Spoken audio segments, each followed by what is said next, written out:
poin-poin yang akan disampaikan oleh pimpinan LPSK.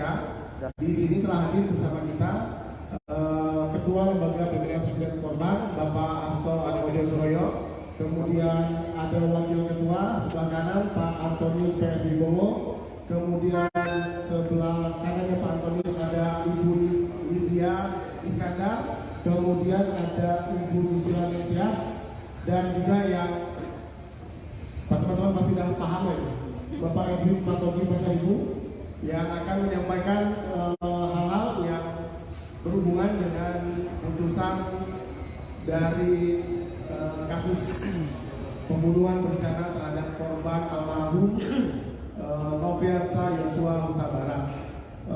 Pengantar dari saya demikian. Nanti kita akan juga ada sesi tanya jawab pasca penyampaian dari LPSK, dan kali ini kita akan mengawali dengan hal yang akan disampaikan oleh Ketua LPSK. Waktu dan tempat kami persilakan Pak Hasto.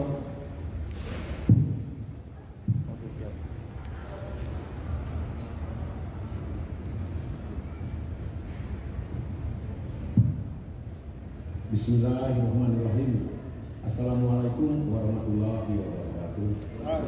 Selamat siang saudara-saudara semua, para rekan-rekan dari media di seluruh Indonesia. Terima kasih atas kehadirannya ke LPSK. Pada kesempatan siang hari ini kita akan menyampaikan beberapa hal untuk menyikapi dan merespon perkembangan terakhir berkaitan dengan kasus peradilan yang sudah sangat panjang. Saudara-saudara dari media mengikuti dari hari ke hari, masyarakat umum mengikuti dari hari ke hari, dan untuk ini kami mengucapkan terima kasih atas kesetiaan kawan-kawan dalam ikut mengawal kasus ini sehingga tercapai hasil yang barangkali memuaskan kita semua. Meskipun saya yakin tidak bisa memuaskan semua orang. Apapun hasil yang dicapai, tentu ada pihak-pihak yang juga kurang puas, mempertanyakan, mengkritisi dan sebagainya. Tetapi dari LPSK kita mensyukuri bahwa keputusan itu sudah diambil, dan seperti yang saudara-saudara ketahui, terutama kami fokus pada subjek yang kita lindungi, yakni saudara Richard Eliezer sebagai justice kolaborator yang dilindungi oleh LPSK. Saudara-saudara sekalian, siang hari ini nanti kami akan menyampaikan beberapa pokok pikiran yang akan kami sampaikan, dan kami secara bergantian akan menyampaikan itu.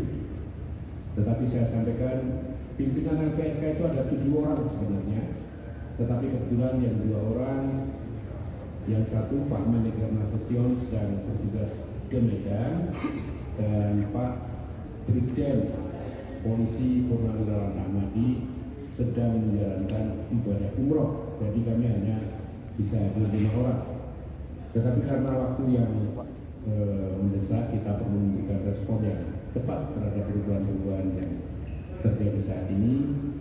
Ya, kami berlima yang mewakili 7 orang pimpinan secara keseluruhan ini. Saudara-saudara sekalian, saya akan bacakan saja supaya tidak keliru.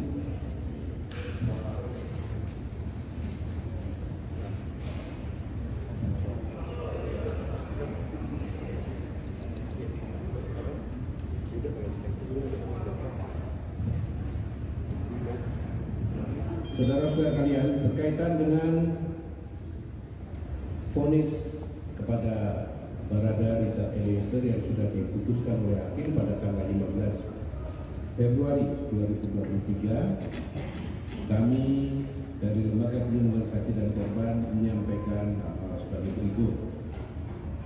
Yang pertama,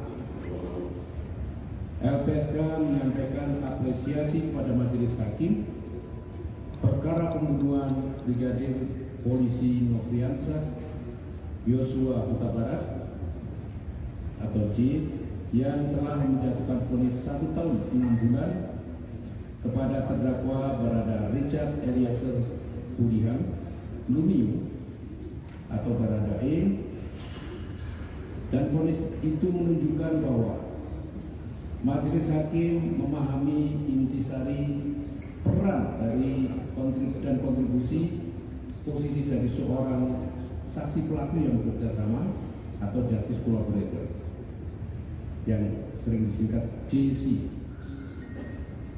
Hal ini sudah sesuai dengan penghargaan JC yang diatur di dalam Undang-Undang Perlindungan Saksi dan Korban terkait keringanan penjatuhan pidana.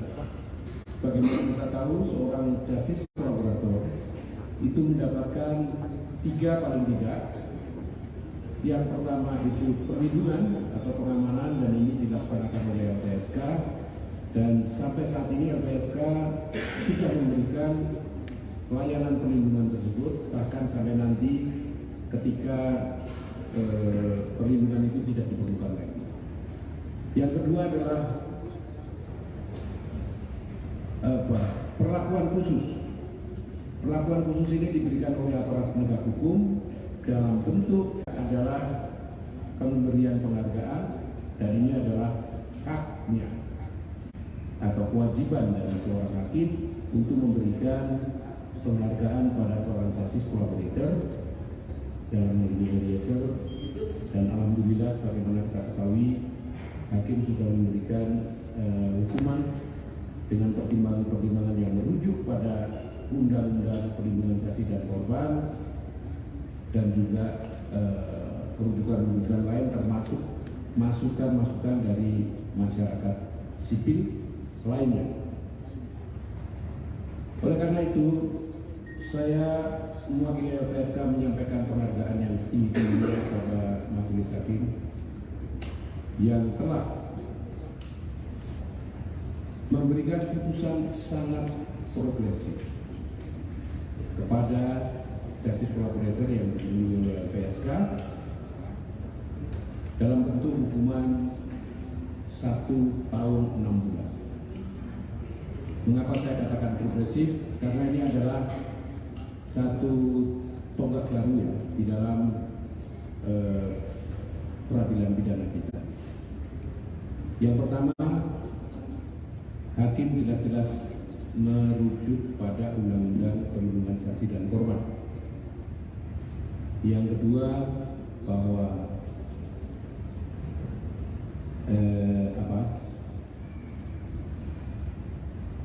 sebagaimana kita tahu sebelumnya, kita dengar istilah dilema hukum.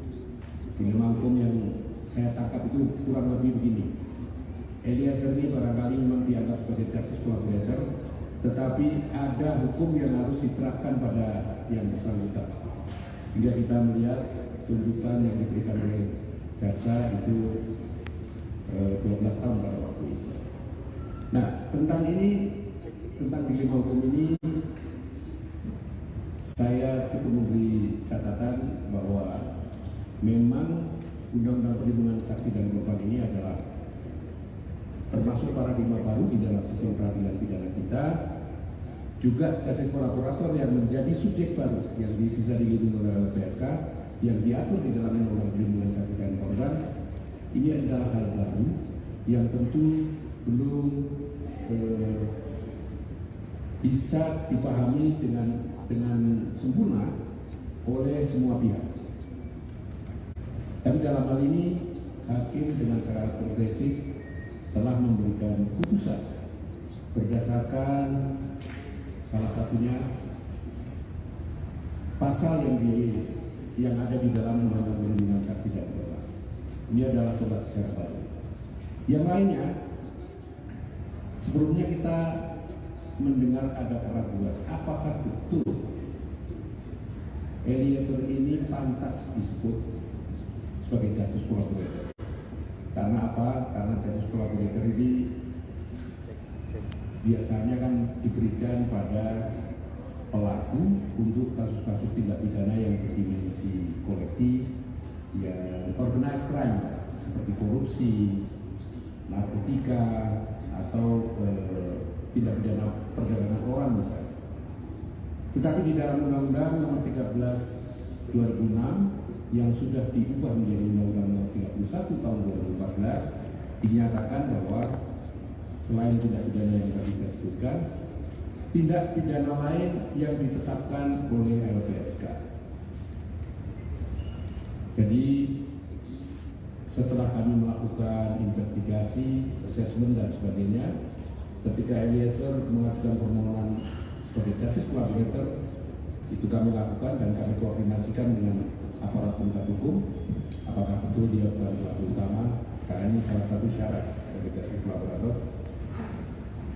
Kemudian kita dalami apakah keterangan dari Eliezer ini signifikan di dalam proses peradilan nantinya, dan kami melihat memang sangat signifikan.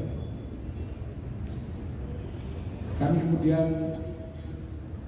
dengan form menyatakan bahwa Eliezer patut diberikan perlindungan sebagai justice collaborator.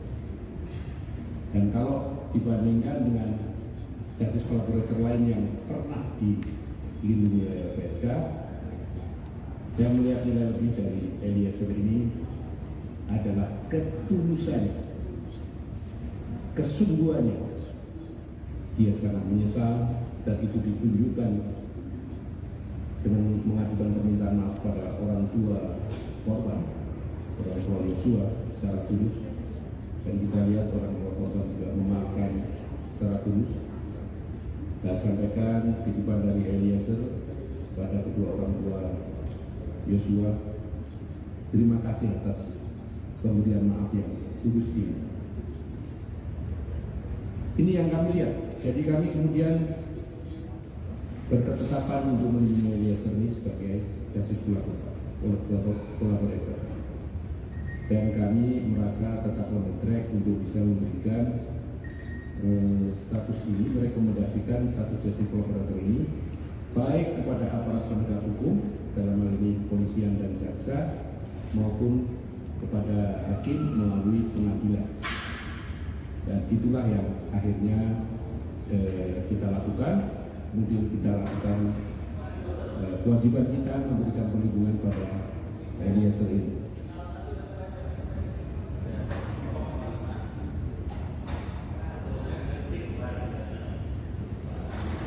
Saudara-saudara sekalian, penghargaan juga kami sampaikan pada pihak kejaksaan melalui Kejaksaan Agung dan terutama kepada para jaksa penuntut umum yang sudah dengan bijaksana kemudian tidak mengajukan banding, dan yang menjadi pertimbangan adalah itu artinya keadilan bagi Eliezer itu sudah tercapai, terutama juga bagi korban atau keluarga korban yang diwakili oleh jaksa. Sebenarnya kepentingannya itu sudah dianggap tercapai sehingga kemudian hakim jaksa tidak mengajukan banding. Kita sudah melihat bahwa perlakuan terhadap Eliezer ini baik oleh jaksa maupun hakim pada dasarnya sudah memperlakukan Eliezer ini sejak awal sampai akhir seperti layaknya memperlakukan seorang justice collaborator. Dalam bentuk pemisahan perkara misalnya, dalam bentuk pemisahan tempat penahanan, dan di dalam proses persidangan saudara-saudara sudah mengikuti bagaimana jaksa dan hakim menanyakan dan lain sebagainya kepada Eliezer. Dan kita lihat bahwa memang peran Eliezer ini sangat besar sehingga memudahkan jaksa maupun hakim di dalam mengungkap fakta-fakta pengadilan sehingga menghasilkan kesimpulan dan vonis yang diambil oleh hakim.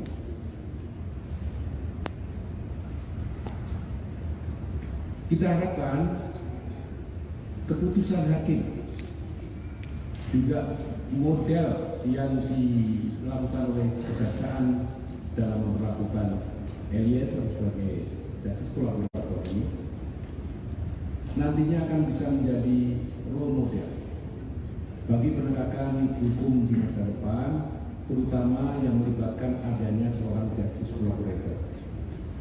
Sejak awal, justice collaborator memang harus mendapatkan hak-haknya, baik hak perlindungan oleh LPSK, perlakuan khusus dari aparat penegak hukum, dan akhirnya memperoleh penghargaan dari hakim sebagai putusan keringanan hukuman yang layak bagi para justice collaborator. Nah, LPSK juga masih harus melakukan pelindungan kepada Eliezer ini, baik setelah inkrah dengan banding yang tidak dilakukan oleh jaksa ini kan putusan sudah inkrah bagi Eliezer, tetapi masih ada kewajiban LPSK untuk tetap mengawal, melindungi, dan memberikan pengamanan kepada Eliezer. Nantinya kalau Eliezer ini ditempatkan di lapas sebagai seorang narapidana, LPSK tetap harus menjamin keamanan dan juga rasa aman dari Eliezer ini. Oleh karena itu kami akan segera berkoordinasi dengan Dirjen PAS di Kemenkumham dan juga dengan Kalapasnya tentu, di mana nanti di Eliezer ini akan ditempatkan untuk mendiskusikan teknik-teknik perlindungan dan juga hal-hal lain dalam mengamankan Eliezer ini. Yang ketiga, pada pihak Polri, kami juga menyampaikan apresiasi yang sangat tinggi karena kita sudah menunjukkan kolaborasi, kerjasama yang demikian baik di dalam penanganan kasus ini, terutama yang menyangkut Eliezer sebagai justice collaborator. Memang sampai saat ini Eliezer ditempatkan di rumah tahanan Barreskrim, dan tentu saja kesediaan kepolisian negara dalam hal ini Barreskrim untuk bekerjasama dan berkolaborasi dengan LPSK sangat membantu tugas LPSK di dalam rangka memberikan pelayanan perlindungan kepada Eliezer ini. Oleh karena itu, kami juga mengucapkan terima kasih fasilitasi rutan yang cukup baik buat Eliezer ini, dan juga kerjasama pihak rutan Barreskrim dengan LPSK sangat baik, sehingga kami bisa menjalankan tugas-tugas kami dalam pengamanan Eliezer ini juga dengan sangat baik.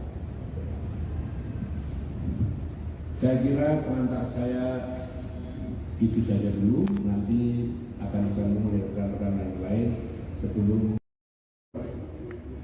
Jelas di Kemenkumham itu disebutkan bahwa kalau seseorang berstatus sebagai justice collaborator, maka pemenuhan hak narapidanya disampaikan oleh LPSK, dan itu sudah berlangsung dari praktek pelaksanaan Kemenkumham itu.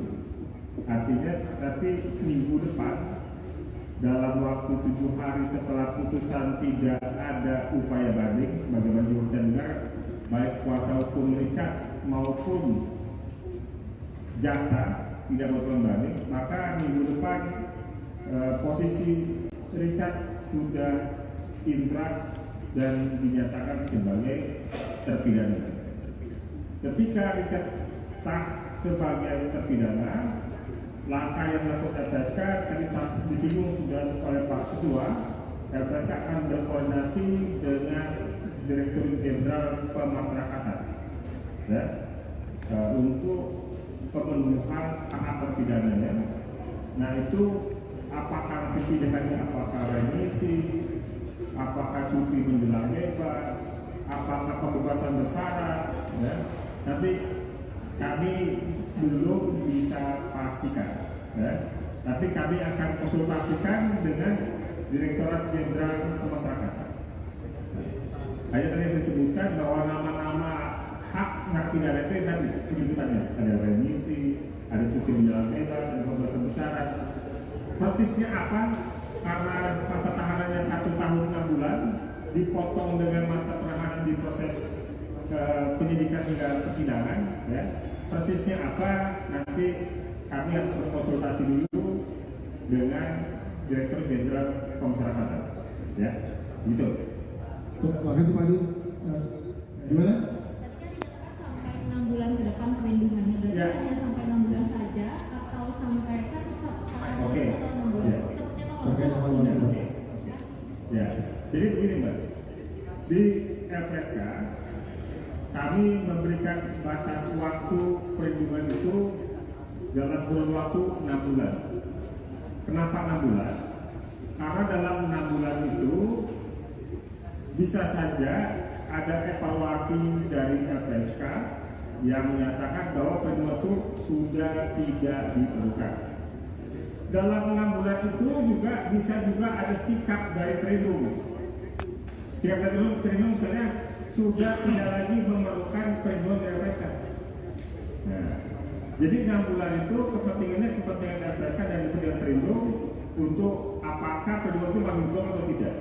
Setelah 6 bulan atau menjelang 6 bulan itu berakhir, terlindung itu punya hak untuk mengajukan menghentikan perlindungan atau mengajukan permohonan perpanjangan perlindungan. Nah, jadi tadi saya bilang 6 bulan pertama dan 6 bulan kedua itu hanya masa perlindungannya yang kami fase, ya. Tetapi kalau mau tanya lagi sama Mbak misalnya apakah perlindungan itu hanya setahun? Tidak, ya, tidak. Jadi perlindungan itu bisa lebih dari setahun. Prakteknya ada terlindung yang diberikan oleh LPSK selama 9 tahun. Tapi juga jangan disimpulan bahwa batas maksimal 9 tahun, tidak juga. Jadi tidak ada batas maksimal perlindungan, gitu. Bahwa perlindungan itu diberikan walaupun sudah inkrah, ya. Jadi di proses penyidikan dilindungi LPSK, di pemeriksaan pengadilan dilindungi LPSK, inkrah juga setelah inkrah dilindungi LPSK, sepanjang bahwa ada situasi ancaman keselamatan jiwa yang masih ada, ya, itu tetap bisa dilindungi walaupun berlangsung sekian tahun. Demikian. Iya, terima kasih Pak Edwin. Pak Ketua silakan. Jadi begini Mbak, perlindungan oleh LPSK itu sifatnya voluntary, sukarela. Jadi orang harus sukarela menjadi terlindung LPSK sehingga LPSK bisa memberikan perlindungan. LPSK tidak bisa memaksa seseorang untuk menjadi pelindung LPSK. Oleh karena itu dalam perlindungan itu kami selalu membuat perjanjian, artinya perjanjian perlindungan. Nah itu setiap 6 bulan kita evaluasi.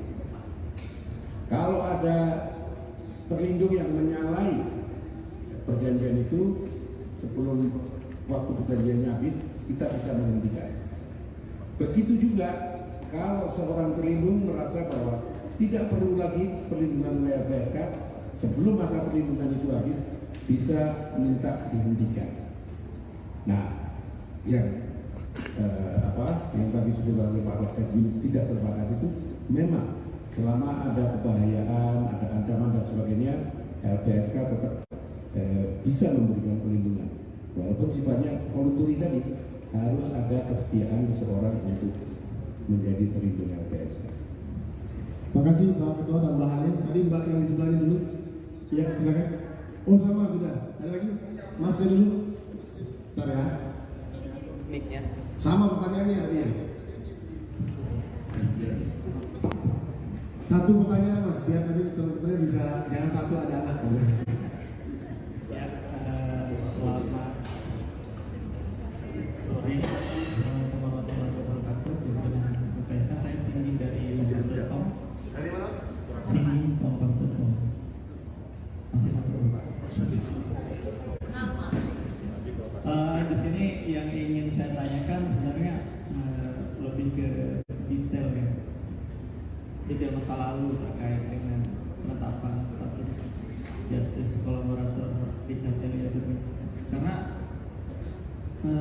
perdebatan itu bukan hanya terjadi di ruang sidang, tapi ketika kasus ini mencuat, saya ingat saya telepon Pak Anton juga waktu itu lagi di Jogja, terus Pak Edwin juga, ketika Richard Eliezer dan Putri Chandrawati ini mengajukan status justice kolaborator bersama dan perlindungan tanggal 14 Juli waktu itu. Dan saya ingat evaluasinya sangat ketat ya, karena ternyata perlindungan di bawah pengacara lama. Kita tahu kan Richard Eliezer itu 3 kali ganti pengacara. Sempat bukan ditolak sih ya sama LPSK, tapi pikir-pikir panjang gitu. Nah ini kita ingin tahu perdebatan itu seperti apa di awal di LPSK, karena kita tahu Richard Eliezer ini justice kolaborator yang tidak disebutkan pidana terorganisir gitu, seperti yang dibilang Pak Ketua tadi. Saya yakin di dalam pimpinan pasti ada perdebatan juga gitu. Bagaimana Richard Eliezer ini akhirnya ditetapkan sebagai direkomendasikan sebagai justice kolaborator oleh LPSK. Itu yang saya ingin tahu dari pimpinan, mungkin bisa ceritakan sedikit. Karena ini memang kasus banyak banget ya, di mana LPSK dibilang dapat amplop segala macam gitu kan. Dapat amplop dari Putri waktu itu. Nah ini bisa diceritakan gimana dinamikanya sehingga akhirnya LPSK bisa menetapkan Richard Eliezer sebagai seorang kolaborator. Terima kasih. Ya, makasih Mas. Ini Pak Basto, Pak Edwin, Pak Anton mungkin saja Pendek aja ya Mas. Gini, Putri Chandrawati itu tidak pernah mengajukan permohonan perlindungan sebagai JC. Yang diajukan oleh Putri melalui form itu ditandakan, ada tanda tangannya, itu perlindungan sebagai korban tindak kekerasan seksual. Tapi itu sudah lewat lah ya. Kita sudah memutuskan tidak bisa memberikan perlindungan, bukan karena dia korban atau bukan korban tindak pidana kekerasan seksual, tetapi semata-mata karena LPSK tidak bisa menggali informasi pada yang bersangkutan. Kemudian Eliezer waktu mengajukan permohonan yang pertama juga adalah permohonan perlindungan sebagai korban atau percobaan pembunuhan oleh Yosua, karena kan skenario-nya masih tembak menembak. Nah itu yang permohonan masuk. Kemudian setelah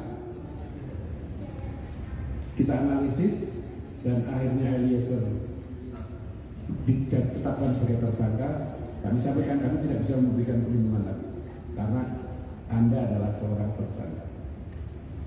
Dan pada saat itu kami sampaikan kami bisa memberikan perlindungan kalau Anda bersedia menjadi justice collaborator. Akhirnya dia bersedia dan kami melakukan assessment, investigasi, dan kami merasa cukup patut mendapatkan perlindungan sebagai justice collaborator. Itu diajukan pengacaranya, kita setujui dan kemudian kita lakukan koordinasi dengan aparat penegak hukum ya untuk menanyakan berbagai hal tentang apakah dia pelaku utama dan sebagainya. Kemudian tentang dia pelaku untuk tindak pidana pembunuhan, ini kan tindak pidana umum saja, bukan tindak pidana yang organized crime ya. Itu tadi saya sudah katakan memang di dalam Undang-Undang Perlindungan Saksi dan Korban disebutkan beberapa tindak pidana organized crime yang salah satu pelakunya bisa menjadi justice collaborator. Tetapi di situ juga dijelaskan dan tindak pidana lain dan atau tindak pidana lain yang diputuskan oleh LPSK.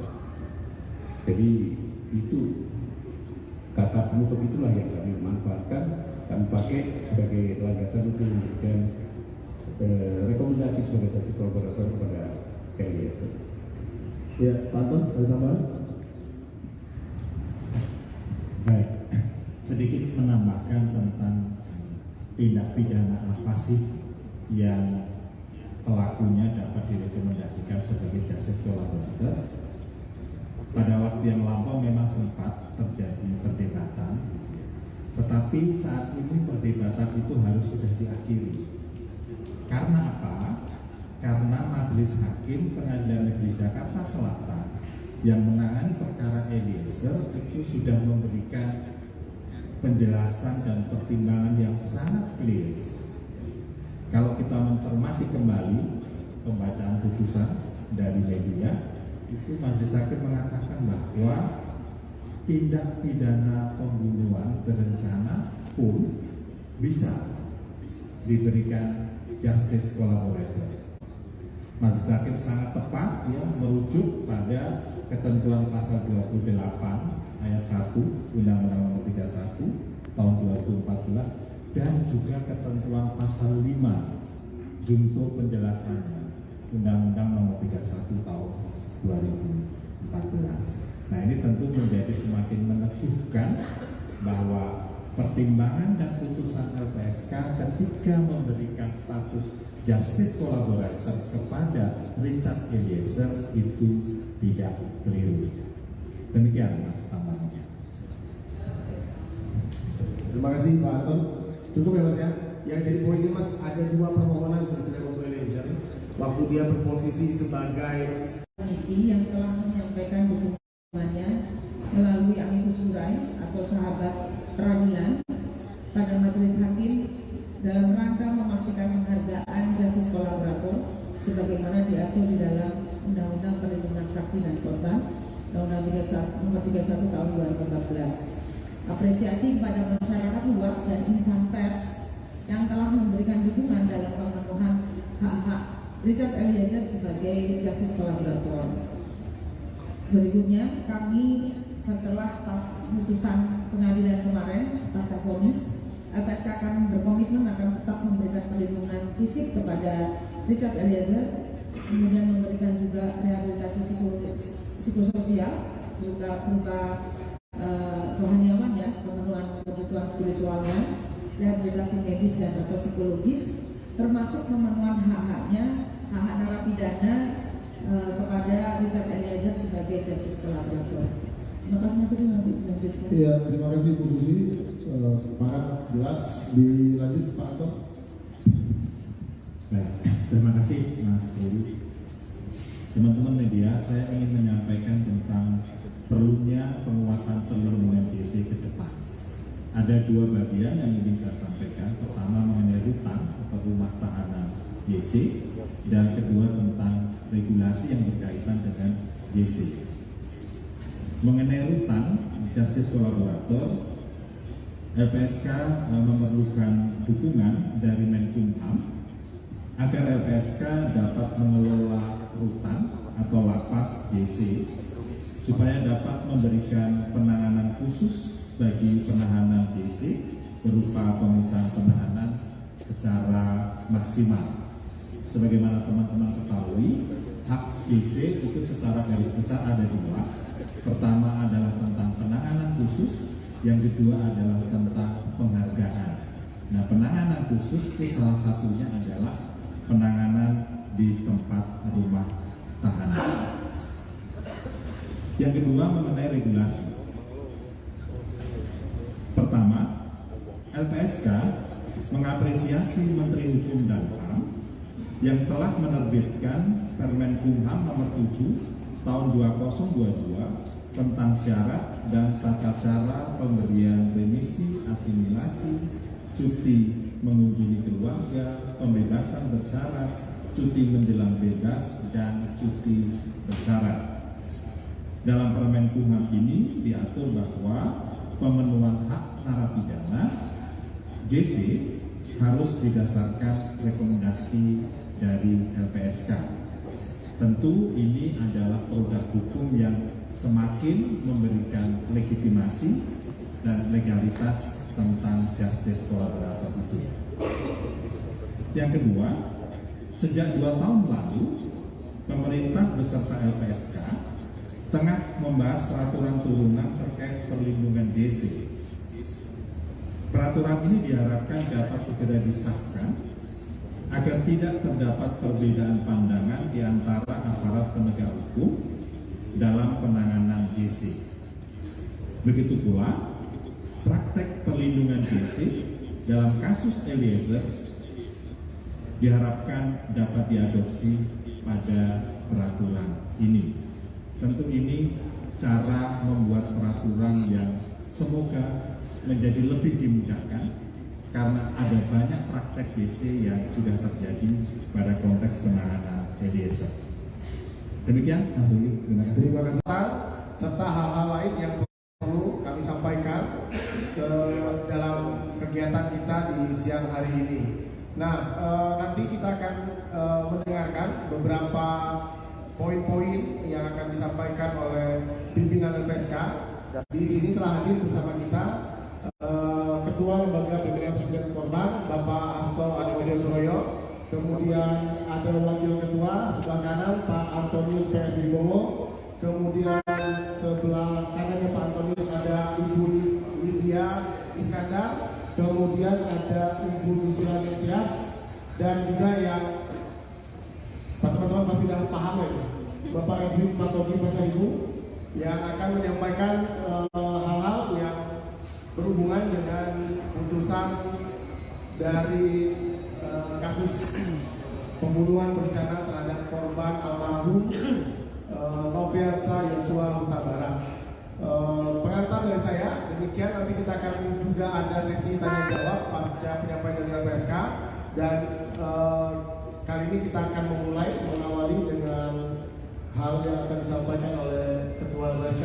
Waktu dan tempat kami persilakan Pak Hasto.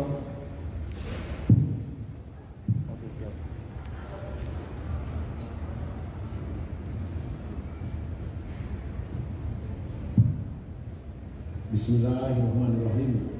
Assalamualaikum warahmatullahi wabarakatuh. Selamat siang saudara-saudara semua, para rekan-rekan dari media di seluruh Indonesia.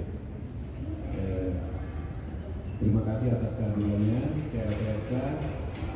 Pada kesempatan siang hari ini kita akan menyampaikan beberapa hal untuk menyikapi dan merespon perkembangan terakhir berkaitan dengan kasus peradilan yang sudah sangat panjang.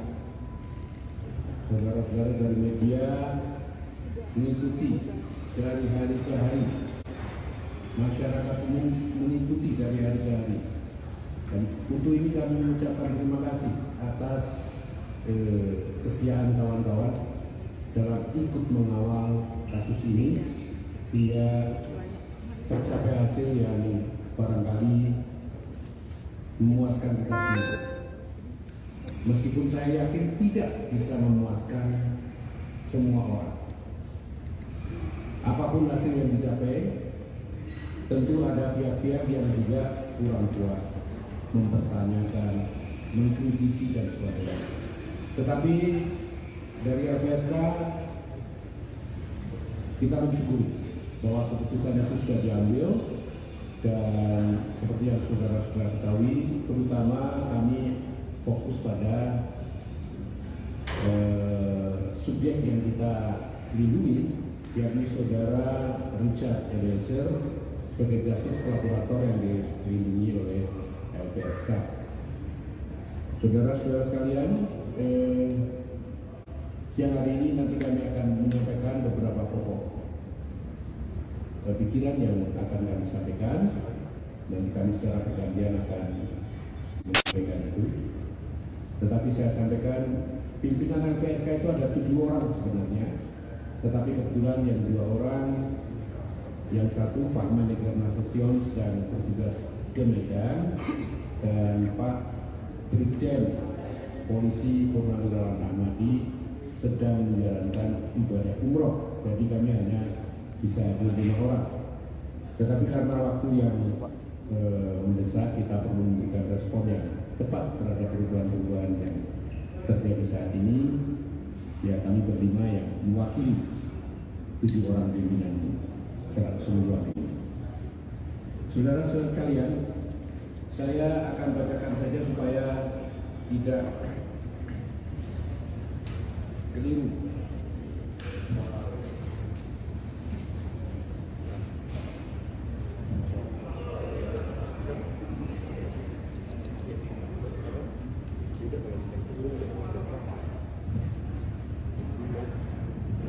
Saudara-saudara kalian, berkaitan dengan vonis kepada Barada Richard Eliezer yang sudah diputuskan oleh hakim pada tanggal 15 Februari 2023, kami dari Lembaga Perlindungan Saksi dan Korban menyampaikan hal sebagai berikut. Yang pertama, LPSK menyampaikan apresiasi kepada Majelis Hakim perkara pembunuhan Brigadir Polisi Nofriansah Yosua Huta Barat atau J yang telah menjatuhkan vonis 1 tahun 6 bulan kepada terdakwa Barada Richard Eliezer Budihan Lumiu atau Barada E, dan vonis itu menunjukkan bahwa Majelis Hakim memahami intisari peran dari dan kontribusi posisi dari seorang saksi pelaku yang bekerja sama atau justice collaborator yang sering disingkat JC. Hal ini sudah sesuai dengan penghargaan JC yang diatur di dalam Undang-Undang Perlindungan Saksi dan Korban terkait keringanan penjatuhan pidana. Bagaimana kita tahu, seorang justice collaborator itu mendapatkan 3 paling tidak. Yang pertama itu perlindungan atau pengamanan, dan ini dilaksanakan oleh LPSK, dan sampai saat ini LPSK sudah memberikan pelayanan perlindungan tersebut, bahkan sampai nanti ketika perlindungan itu tidak diperlukan lagi. Yang kedua adalah perlakuan khusus. Perlakuan khusus ini diberikan oleh aparat penegak hukum dalam bentuk pemberian pemisahan berkas perkara yang bersangkutan dari para terdakwa yang lain, dan juga pemisahan tempat penahanan. Dan kita harapkan juga sebenarnya tuntutan yang lebih ringan dari para terdakwa yang lain. Kemudian yang ketiga adalah pemberian penghargaan, dan ini adalah haknya atau kewajiban dari seorang hakim untuk memberikan penghargaan pada seorang justice collaborator dalam hal ini Eliezer. Dan alhamdulillah sebagaimana kita ketahui, hakim sudah memberikan hukuman dengan pertimbangan-pertimbangan yang merujuk pada Undang-Undang Perlindungan Saksi dan Korban, dan juga rujukan-rujukan lain termasuk masukan-masukan dari masyarakat sipil lainnya. Oleh karena itu, saya mewakili LPSK menyampaikan penghargaan yang setinggi-tingginya kepada Majelis Hakim yang telah memberikan putusan sangat progresif kepada justice collaborator yang dimiliki oleh LPSK dalam bentuk hukuman 1 tahun 6 bulan. Mengapa saya katakan progresif? Karena ini adalah satu tonggak baru ya di dalam peradilan pidana kita. Yang pertama, hakim jelas-jelas merujuk pada Undang-Undang Perlindungan Saksi dan Korban. Yang kedua, bahwa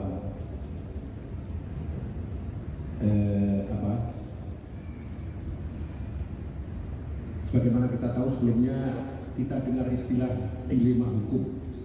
Dilema hukum yang saya tangkap itu kurang lebih begini. Eliezer ini barangkali memang dianggap sebagai justice collaborator, tetapi ada hukum yang harus diterapkan pada yang bersangkutan. Sehingga kita melihat tuntutan yang diberikan oleh jaksa itu 12 tahun pada waktu itu. Nah, tentang dilema hukum ini, saya cukup memberi catatan bahwa memang Undang-Undang Perlindungan Saksi dan Korban ini adalah termasuk paradigma baru di dalam sistem peradilan pidana kita. Juga justice collaborator yang menjadi subjek baru yang bisa dilindungi oleh LPSK yang diatur di dalam Undang-Undang Perlindungan Saksi dan Korban. Ini adalah hal baru yang tentu belum bisa dipahami dengan sempurna oleh semua pihak. Tapi dalam hal ini hakim dengan cara progresif telah memberikan putusan berdasarkan salah satunya pasal yang ada di dalam Undang-Undang Perlindungan Saksi dan Korban. Ini adalah tobat secara baru. Yang lainnya, sebelumnya kita mendengar ada keraguan, apakah betul Eliezer ini pantas disebut sebagai justice collaborator? Karena apa? Karena justice collaborator ini biasanya kan diberikan pada pelaku untuk kasus-kasus tindak pidana yang berdimensi kolektif, yang organized crime seperti korupsi, narkotika, atau tindak pidana perdagangan orang misalnya. Tetapi di dalam Undang-Undang Nomor 13 2006 yang sudah diubah menjadi Undang-Undang Nomor 31 Tahun 2014 dinyatakan bahwa selain tindak pidana yang tadi saya sebutkan, tindak pidana lain yang ditetapkan oleh LPSK. Jadi setelah kami melakukan investigasi, assessment dan sebagainya, ketika Eliezer mengajukan permohonan sebagai justice collaborator, itu kami lakukan dan kami koordinasikan dengan aparat penegak hukum apakah betul dia bukan pelaku utama, karena ini salah satu syarat sebagai justice collaborator. Kemudian kita dalami apakah keterangan dari Eliezer ini signifikan di dalam proses peradilan nantinya, dan kami melihat memang sangat signifikan. Kami kemudian dengan firm menyatakan bahwa Eliezer patut diberikan perlindungan sebagai justice collaborator. Dan kalau dibandingkan dengan justice collaborator lain yang pernah dilindungi oleh LPSK, saya melihat nilai lebih dari Eliezer ini adalah ketulusannya, kesungguhannya. Dia sangat menyesal dan itu ditunjukkan dengan mengajukan permintaan maaf pada orang tua korban, orang tua Yosua secara tulus, dan kita lihat orang tua korban juga memaafkan secara tulus. Saya sampaikan titipan dari Eliezer pada kedua orang tua Yosua, terima kasih atas pemberian maaf yang tulus ini. Ini yang kami lihat. Jadi kami kemudian berketetapan untuk melindungi Eliezer ini sebagai justice collaborator. Dan kami merasa tetap on the track untuk bisa memberikan status ini, merekomendasikan status justice collaborator ini baik kepada aparat penegak hukum, dalam hal ini kepolisian dan jaksa, maupun kepada hakim melalui pengadilan. Dan itulah yang akhirnya kita lakukan. Kemudian kita lakukan kewajiban kita memberikan perlindungan pada Eliezer ini.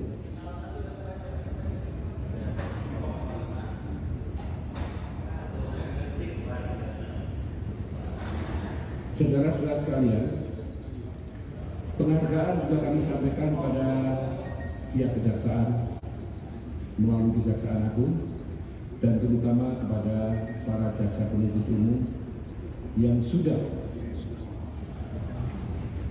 dengan bijaksana kemudian tidak mengajukan banding. Dan yang menjadi pertimbangan adalah itu artinya keadilan bagi Eliezer itu sudah tercapai, terutama juga bagi korban atau keluarga korban yang diwakili oleh jaksa. Sebenarnya kepentingannya itu sudah dianggap tercapai, sehingga kemudian hakim jaksa tidak mengajukan banding. Kita sudah melihat bahwa perlakuan terhadap Eliezer ini baik oleh jaksa maupun hakim pada dasarnya sudah memperlakukan Eliezer ini sejak awal sampai akhir seperti layaknya memperlakukan melakukan seorang justice collaborator dalam bentuk pemisahan perkara misalnya, dalam bentuk pemisahan tempat penahanan, dan di dalam proses persidangan saudara-saudara sudah mengikuti bagaimana jaksa dan hakim menanyakan dan lain sebagainya kepada Eliezer, dan kita lihat bahwa memang peran Eliezer ini sangat besar sehingga memudahkan jaksa maupun hakim di dalam mengungkap fakta-fakta pengadilan sehingga menghasilkan kesimpulan dan vonis yang diambil oleh hakim.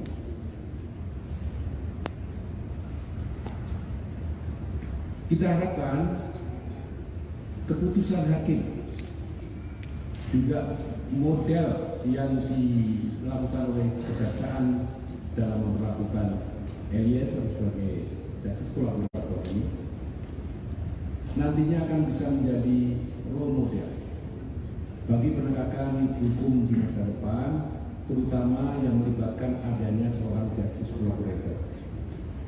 Sejak awal, justice collaborator memang harus mendapatkan hak-haknya, baik hak perlindungan oleh LPSK, perlakuan khusus dari aparat penegak hukum, dan akhirnya memperoleh penghargaan dari hakim sebagai putusan keringanan hukuman yang layak bagi para justice collaborator. Nah, LPSK juga masih harus melakukan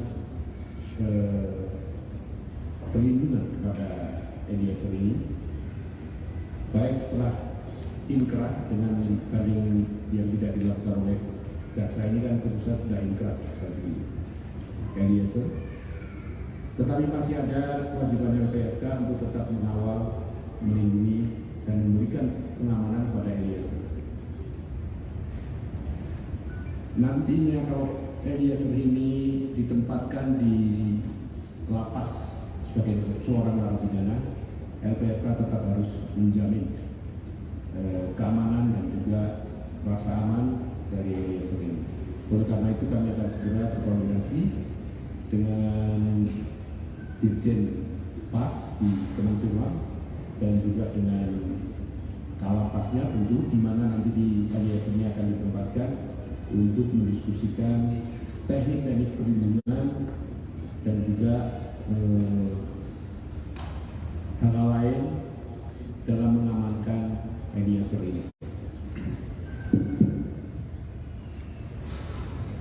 Yang ketiga, pada pihak Polri, kami juga menyampaikan apresiasi yang sangat tinggi karena kita sudah menunjukkan kolaborasi, kerjasama yang demikian baik di dalam penanganan kasus ini, terutama yang menyangkut Eliezer sebagai justice collaborator. Memang sampai saat ini Eliezer ditempatkan di rumah tahanan Barreskrim, dan tentu saja kesediaan kepolisian negara dalam hal ini Barreskrim untuk bekerja sama dan berkolaborasi dengan LPSK sangat membantu tugas LPSK di dalam rangka memberikan layanan perlindungan kepada Eliezer ini. Oleh karena itu, kami juga mengucapkan terima kasih fasilitasi rutan yang cukup baik buat Eliezer ini, dan juga kerjasama pihak rutan Barreskrim dengan LPSK sangat baik, sehingga kami bisa menjalankan tugas-tugas kami dalam pengamanan Eliezer ini juga dengan sangat baik. Saya kira pengantar saya itu saja dulu, nanti akan disambung oleh rekan-rekan yang lain sebelum. Jelas di Perkumham itu disebutkan bahwa kalau seseorang berstatus sebagai justice collaborator, maka pemenuhan hak narapidanya disampaikan oleh LPSK, dan itu sudah berlangsung dari praktek pelaksanaan Kemenkumham itu. Artinya nanti minggu depan dalam waktu 7 hari setelah putusan tidak ada upaya banding sebagaimana didengar baik kuasa hukum Richard maupun jaksa tidak melakukan banding, maka minggu depan posisi Richard sudah inkrah dan dinyatakan sebagai terpidana. Ketika Richard sah sebagai terpidana, langkah yang dilakukan LPSK tadi disinggung sudah oleh Pak Ketua, LPSK akan berkoordinasi dengan Direktur Jenderal Pemasyarakatan ya, untuk pemenuhan hak terpidananya. Nah itu apakah pilihannya, apakah remisi, apakah cuti menjelang bebas, apakah pembebasan bersyarat, ya. Nanti kami belum bisa pastikan, ya. Tapi kami akan konsultasikan dengan Direktorat Jenderal Pemasyarakatan. Hanya tadi saya sebutkan bahwa nama-nama hak narapidana itu tadi penyebutannya ada remisi, ada cuti menjelang bebas, ada pembebasan bersyarat. Persisnya apa? Karena masa tahanannya 1 tahun 6 bulan dipotong dengan masa penahanan di proses penyidikan hingga persidangan, ya. Persisnya apa? Nanti kami harus berkonsultasi dulu dengan Direktur Jenderal Pemasyarakatan, ya, gitu. Terima kasih Pak Adi. Gimana? Sampai 6 bulan ke depan perlindungannya berarti Ya. hanya sampai 6 bulan saja atau sampai kan Oke. atau 6 bulan. Ya. Terkait evaluasi. Oke. Ya, jadi begini Mas, di LPSK kami memberikan batas waktu perlindungan itu dalam kurun waktu 6 bulan. Kenapa 6 bulan? Karena dalam 6 bulan itu bisa saja ada evaluasi dari LPSK yang menyatakan bahwa perlindungan itu sudah tidak diperlukan. Dalam 6 bulan itu juga bisa ada sikap dari terlindung. Sikap dari terlindung misalnya sudah tidak lagi memerlukan perlindungan dari LPSK. Nah, jadi 6 bulan itu kepentingan LPSK dan kepentingan terlindung untuk apakah perlindungan itu masih belum atau tidak. Setelah 6 bulan atau menjelang 6 bulan itu berakhir, terlindung itu punya hak untuk mengajukan menghentikan perlindungan atau mengajukan permohonan perpanjangan perlindungan. Ya. Jadi tadi saya bilang 6 bulan pertama 6 bulan kedua itu hanya masa perlindungannya yang kami fase, ya. Tetapi kalau mau tanya lagi sama Pak misalnya apakah perlindungan itu hanya setahun? Tidak. Ya, tidak. Jadi perlindungan itu bisa lebih dari setahun. Prakteknya ada terlindung yang diberikan oleh LPSK selama 9 tahun. Tapi juga jangan disimpulan bahwa batas maksimal 9 tahun, tidak juga.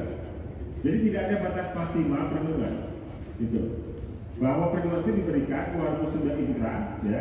Jadi di proses penyidikan dilindungi LPSK, di pemeriksaan pengadilan dilindungi LPSK, inkrah juga setelah inkrah dilindungi LPSK, sepanjang bahwa ada situasi ancaman keselamatan jiwa yang masih ada, ya, itu tetap bisa dilindungi walaupun berlangsung sekian tahun.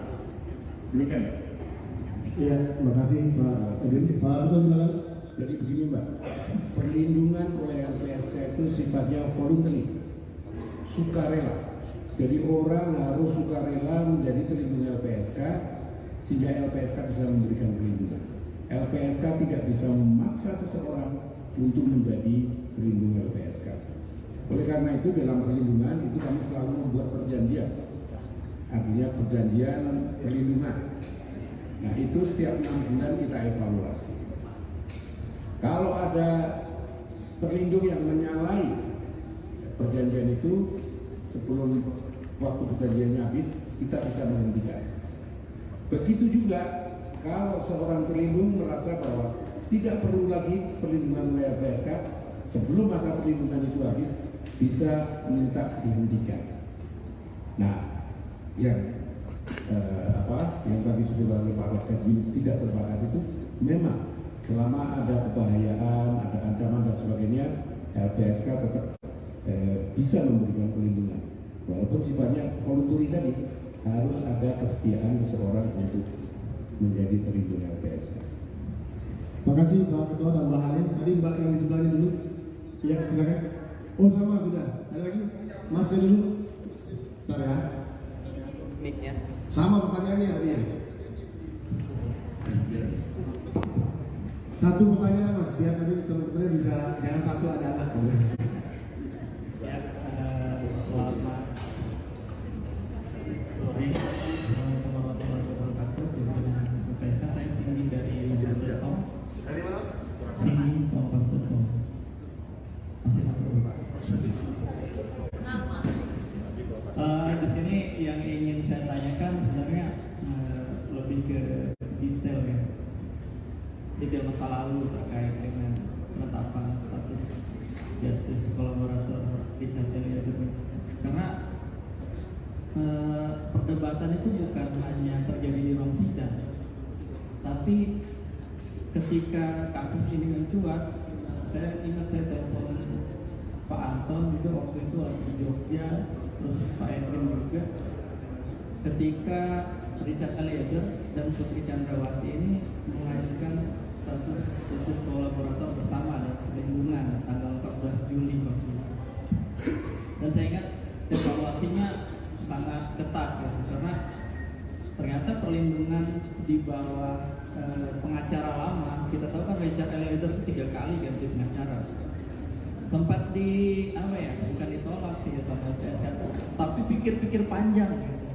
Nah ini kita ingin tahu perdebatan itu seperti apa di awal di LPSK, karena kita tahu Richard Eliezer ini justice kolaborator yang tidak disebutkan pidana terorganisir gitu, seperti yang dibilang Pak Ketua tadi. Saya yakin di dalam pimpinan pasti ada perdebatan juga. Bagaimana Richard Eliezer ini akhirnya ditetapkan sebagai direkomendasikan sebagai justice kolaborator oleh LPSK. Itu yang saya ingin tahu dari pimpinan, mungkin bisa ceritakan sedikit. Karena ini memang kasus banyak banget ya, gimana LPSK dibilang dapat amplop segala macam gitu kan. Dapat amplop dari Putri waktu itu. Nah ini bisa diceritakan gimana dinamikanya sehingga akhirnya LPSK bisa menetapkan Richard Eliezer sebagai seorang justice kolaborator. Terima kasih. Ya, makasih Mas. Ini Pak Anto, Pak Edwin, Pak Anto mungkin ganti apa aja ya Mas. Gini, Putri Chandrawati itu tidak pernah mengajukan permohonan perlindungan sebagai JC. Yang diajukan oleh Putri melalui form itu ditandakan, ada tanda tangannya, itu perlindungan sebagai korban tindak kekerasan seksual. Tapi itu sudah lewat lah ya. Kita sudah memutuskan tidak bisa memberikan perlindungan, bukan karena dia korban atau bukan korban tindak pidana kekerasan seksual, tetapi semata-mata karena LPSK tidak bisa menggali informasi pada yang bersangkutan. Kemudian Eliezer waktu mengajukan permohonan yang pertama juga adalah permohonan perlindungan sebagai korban atau percobaan pembunuhan oleh Yosua, karena kan skenario-nya masih tembak menembak. Nah itu yang permohonan masuk. Kemudian setelah kita analisis dan akhirnya Eliezer ditetapkan sebagai tersangka, kami sampaikan kami tidak bisa memberikan perlindungan lagi karena Anda adalah seorang tersangka. Dan pada saat itu kami sampaikan kami bisa memberikan perlindungan kalau Anda bersedia menjadi justice collaborator. Akhirnya dia bersedia dan kami melakukan assessment, investigasi, dan kami merasa cukup patut mendapatkan perlindungan sebagai justice collaborator. Itu diajukan pengacaranya, kita setujui, dan kemudian kita lakukan koordinasi dengan aparat penegak hukum ya untuk menanyakan berbagai hal tentang apakah dia pelaku utama dan sebagainya. Kemudian tentang dia pelaku untuk tindak pidana pembunuhan, ini kan tindak pidana umum saja, bukan tindak pidana yang organized crime ya. Itu tadi saya sudah katakan, memang di dalam Undang-Undang Perlindungan Saksi dan Korban disebutkan beberapa tindak pidana organized crime yang salah satu pelakunya bisa menjadi justice collaborator. Tetapi di situ juga dijelaskan dan tindak pidana lain dan atau tindak pidana lain yang diputuskan oleh LPSK. Jadi itu kata penutup itulah yang kami manfaatkan dan pakai sebagai landasan untuk memberikan rekomendasi sebagai justice collaborator kepada Eliezer. Ya, Pak Anton, ada tambahan? Baik, sedikit menambahkan tentang tindak pidana apa sih yang pelakunya dapat direkomendasikan sebagai justice collaborator. Pada waktu yang lampau memang sempat terjadi perdebatan, tetapi saat ini perdebatan itu harus sudah diakhiri. Karena apa? Karena Majelis Hakim Pengadilan Negeri Jakarta Selatan yang menangani perkara Eliezer itu sudah memberikan penjelasan dan pertimbangan yang sangat clear. Kalau kita mencermati kembali pembacaan putusan dari media, itu Majelis Hakim mengatakan bahwa tindak pidana pembunuhan berencana pun bisa diberikan justice collaborator. Majelis Hakim sangat tepat ya, merujuk pada ketentuan pasal 28 ayat 1 Undang-Undang Nomor 31 tahun 2014 dan juga ketentuan pasal 5 junto penjelasannya Undang-Undang Nomor 31 tahun 2014. Nah, ini tentu menjadi semakin meneguhkan bahwa pertimbangan dan putusan LPSK ketika memberikan status justice collaborator kepada Richard Eliezer itu tidak keliru. Demikian Mas tambahannya. Terima kasih Pak Anton. Cukup ya Mas ya. Yang jadi poin ini Mas, ada dua permohonan sebetulnya untuk Eliezer. Waktu dia berposisi sebagai komisi yang telah menyampaikan dukungannya melalui amikus curiae atau sahabat peradilan pada majelis hakim dalam rangka memastikan penghargaan justice collaborator sebagaimana diatur di dalam Undang-Undang Perlindungan Saksi dan Korban Undang-Undang Nomor 31 Tahun 2014. Apresiasi kepada masyarakat luas dan insan pers yang telah memberikan dukungan dalam pemenuhan hak-hak Richard Eliezer sebagai justice collaborator. Berikutnya, kami setelah putusan pengadilan kemarin pasca vonis, LPSK akan berkomitmen akan tetap memberikan perlindungan fisik kepada Richard Eliezer, kemudian memberikan juga rehabilitasi psikososial, berupa rohaniawan ya, pemenuhan kebutuhan spiritualnya, rehabilitasi medis dan atau psikologis, termasuk pemenuhan hak-haknya, hak narapidana kepada Richard Eliezer sebagai justice collaborator. Terima kasih Mas Rudi, nanti selanjutnya. Iya, terima kasih Bu Susi. Semangat jelas, dilanjut Pak Anton. Baik, terima kasih Mas Rudi. Teman-teman media, saya ingin menyampaikan tentang perlunya penguatan perlindungan JC ke depan. Ada dua bagian yang ingin saya sampaikan. Pertama mengenai rutan atau rumah tahanan JC, dan kedua tentang regulasi yang berkaitan dengan JC.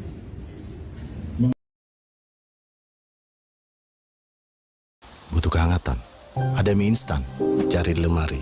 Tidak ada. Di laci? Tidak ada.